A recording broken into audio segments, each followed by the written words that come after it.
Hey, Gordon, welcome to Q&A with Rotary. We've got a question for you. How about if you're traveling out of town and you want to do a makeup? How do you do that? Well, doing a makeup out of town, particularly outside the United States, is one of the coolest things you can do, because you walk into a group and have a meal with them, and they, of course, are experts, and you can find out the best places to have dinner and most fun things to do. So I really encourage people when they're traveling around the world, and the fact that 2/3 of the Rotary Clubs are outside the United States. So just about anywhere you go, you can find a Rotary Club. So the question is, how do you find them? And there's really two ways to do that. You can go to the Rotary website, rotary.org, and on that, you'll find a tab that says Club Locator.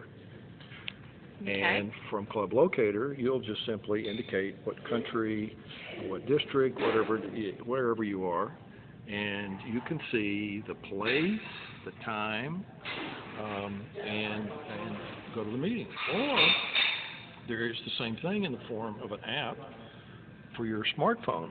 What's the name of the app? It is Club Locator also. Oh. And this not only tells you where and when the meeting is and the name of the president of the company, and like this one has Steve's contact information right there. So if you really, we're brand new to Savannah, you need to call Steve, you could. And then there's even a map where you click on that, and it'll give you driving directions to find the club meeting.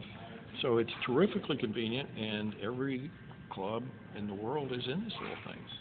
So there's two great, easy ways to find a club meeting, and you should expect to pay the club. Of course, every club charges something for guests, but if you are in your Rotary Club, you are welcome at any Rotary Club anywhere in the world, and I think it's a great idea. It's such a huge benefit for being in Rotary is that you are welcomed around the world in any business community. And just also keep in mind that every club figures out its own way of doing things.